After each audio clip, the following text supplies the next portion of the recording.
Friends, आपको मैं एक क्वेश्चन बता रहा हूँ जिसकी हम डिटेल एक्सप्लेनेशन देखेंगे।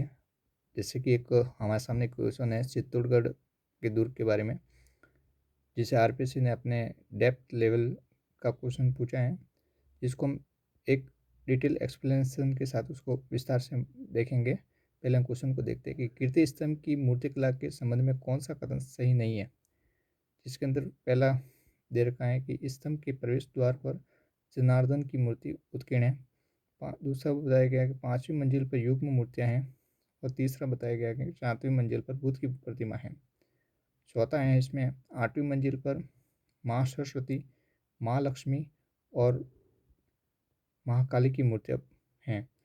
तो ये हमें एक डेप्थ लेवल का क्वेश्चन पूछा गया है, जो आरपीएससी के द्वारा AEN 2024 में क्वेश्चन पूछा गया, जो PYQ है। इसको हम हिंदी गणित अकादमी की पुस्तक कला संस्कृति की बुक के पृष्ठ से डिटेल एक्सप्लेनेशन देखेंगे कि इसमें किस प्रकार से व्यवस्थित रूप से दे रखा है।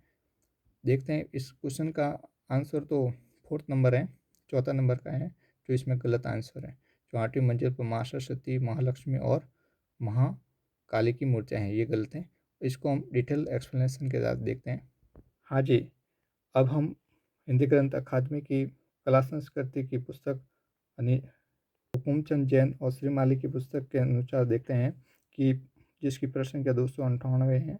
और इसमें हम देखते हैं कि इसको हम एक्सप्लेनेशन के साथ पढ़ते हैं कि इस क्वेश्चन को और किस प्रकार इसमें और क्वेश्चन इसमें बन सकते हैं जो RS लेवल और अन्य कंपटीशन के लिए उपयोगी हो सकते हैं। देखते हैं कि कुंभा के द्वारा निर्मित 9 मंजिला कीर्ति स्तंभ, इसे कुछ विद्वान यानी विजय स्तंभ कहते हैं, और चित्तौड़गढ़ किले का सबसे भव्य निर्माण है, जिसे कुंभा ने अपने आराध्य देव विष्णु को समर्पित किया है। और 122 फीट ऊंचे हैं, ये बना हुआ है। इसमें 9 मंजिला हैं। इस भवन को 157 घुमावदार सीढ़ियाँ हैं। यह भीतर और बाहर की ओर मूर्तियों से लदा हुआ है। कई विद्वानों ने इसे हिंदू देवी देवताओं की मूर्तियों से सजाया हुआ एक व्यवस्थित संग्रहालय या मूर्तिकला का विश्वकोश कहा है। फर्ग्यूसन ने इसे रोम के टार्जन टावर से तुलना की है। और कर्नल जेम्सटोन ने इसे कुतुब मीनार से विशेष बताया है। कीर्ति स्तंभ का द्वार दक्षिण की ओर है, और द्वार के से प्रवेश करते समय इसमें जो जनार्दन की मूर्तियाँ दिखाई गई, जो हमारे क्वेश्चन में भी ये पहला इसमें ऑप्शन था कि इसके प्रवेश द्वार पर किसकी मूर्तियाँ हैं, तो जनार्दन की मूर्तियाँ हमें दिखाई देती है। ये यहाँ से इस प्रकार आरपीएससी क्वेश्चन पूछती हैं अंदर से डेप्थ लेवल का। अब हम इसकी जो विभिन्न यानी मंजिल है, उस मंजिल पर किस किस की मूर्तियाँ बनी हुई है, किस देवता की नहीं प्रतिमा लगी हुई है, वो भी हम देखेंगे। जिससे हम देखते हैं कि प्रथम मंजिल के पार्श्व और अनंत ब्रह्मा की रुद्र की मूर्तियाँ हैं, और दूसरी मंजिल के पार्श्व की तारकों में अर्धनारीश्वर और हरिहर की मूर्तियाँ हैं। तीसरी मंजिल पर विरंची, जयंत, नारायण, पितामह की मूर्तियाँ हैं। चौथी मंजिल पर त्रिखंडा, हरिसिद्ध, पार्वती, हिंगलाज, गंगा, यमुना, सरस्वती, गंधर्व, कार्तिकेय एवं विश्वकर्मा की मूर्तियाँ बनी हुई है। 5वीं मंजिल पर लक्ष्मी नारायण, उमा महेश्वर और ब्रह्मा सावित्री की मूर्तियाँ। चाहे जो 5वीं मंजिल का जो यहाँ पर ये जो लिखा हुआ है, इसको ने हमारे क्वेश्चन में इस प्रकार पूछा गया कि यहाँ पर युग्म मूर्तियाँ बनी हुई है। हमारे ऑप्शन में ये डाल के बनाया गया कि 5वीं मंजिल पर युग्म मूर्तियाँ बनी हुई है। छठी मंजिल पर सरस्वती, माँ लक्ष्मी और महाकाल की मूर्तियाँ बनी हुई है। 7वीं मंजिल पर वराह, नरसिंह, रामचंद्र, बलदेव, बुद्ध और विष्णु के अवतारों की मूर्तियाँ बनी हुई है। 8वीं मंजिल पर कोई मूर्ति नहीं है, जिसके केवल चारों ओर स्तंभ बने हुए हैं।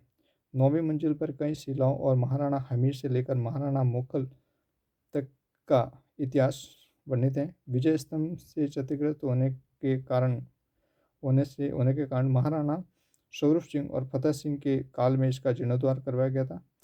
कि इसके बाद ये हम डिटेल पढ़ने के बाद इसमें नेक्स्ट पैराग्राफ में यह है कि कीर्ति स्तंभ के निर्माण का शिलान्यास विक्रम संवत 1495 में, जिसे 1438 ईस्वी बताया गया है, में हुआ है।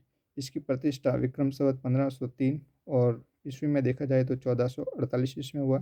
प्रचलित अन्य परंपराओं के अनुसार इसका निर्माण 90 लाख रुपए खर्च हुए थे। उस समय के 90 लाख रुपए यहाँ पर इसमें खर्च हुए, ये बता रखा है। और कई प्रकार के लेखक इसमें दे रखे हैं, उसमें उन्होंने इसकी क्या क्या संज्ञा दी गई, क्या क्या उपनाम से इसे यानी संबोधित किया गया है। जैसे डॉक्टर गोपीनाथ शर्मा जी यानी कीर्ति स्तंभ को हिंदू देवी देवताओं का सजाया हुआ एक व्यवस्थित संग्रहालय बताते हैं। क्या बताते हैं? हिंदू देवी देवताओं का सजाया हुआ एक व्यवस्थित संग्रहालय बताते हैं। कोवरी शंकर हीराचंद ओझा ने इसे पौराणिक देवताओं की अमूल्य कोष की संज्ञा दी है। डॉक्टर राजशेखर व्यास का कहना है कि कीर्ति स्तंभ मध्ययुगीन मेवाड़ की स्थापत्य कला का ही नहीं परंतु मध्यकालीन भारतीय स्थापत्य कला का भी प्रतिनिधि स्मारक है। इसका मतलब यह है कि ये सिर्फ यानी मेवाड़ की मध्ययुगीन स्थापत्य कला का ही नहीं है, परंतु भारतीय स्थापत्य कला का भी प्रतिनिधित्व करता है ये स्मारक। चित्तौड़गढ़ किले में ही 11वीं शताब्दी में बघेरवाल जैन जीजा के द्वारा बनवाया गया एक 7 मंजिला जैन कीर्ति स्तंभ भी उल्लेखनीय है, जो प्रथम जैन तीर्थंकर आदिनाथ जी को समर्पित है। उनके चारों पार्श्वों पर आदिनाथ जी की विशाल दिगंबर मूर्तियां बनी हुई हैं। शेष अन्य भाग में अन्य जैन मूर्तियां हैं। उस जैन कीर्ति स्तंभ में ब्रह्मा, शिव और भैरव की प्रतिमा भी है। यह स्तंभ 76 फीट ऊंचा है। नीचे यानी इसके पैंते में अगर देखा जाए तो 32 फीट यानी चौड़ाई है, और ऊपर देखा जाए तो 15 फीट इसकी चौड़ाई देखने को हमें मिलती है। इस स्थापत्य स्मारकों के अतिरिक्त यानी चित्तौड़गढ़ के किले के अनेक अनेक स्तंभ शस्त्रागारों और अन्य भंडार, सुरंगें और तहखाने हैं, बनवीर के द्वारा बनाए गए हैं। और ये आंतरिक दुर्ग नवलख का भंडार भी उल्लेखनीय है, जिसे बाद में कोष रखने के लिए प्रयुक्त हुआ किया गया था।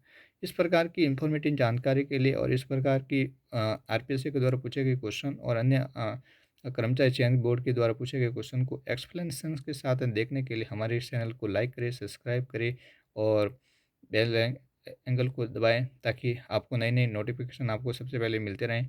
इस प्रकार के आप अगर इसको लाइक सब्सक्राइब करते हैं तो हमारा मोटिवेशन के साथ हम इसे और आगे और विस्तृत डिटेल एक्सप्लेनेशन के साथ बताएंगे, ताकि हम कंपटीशन को कम समय में करेक्ट कर सकें। Thank you for watching my video.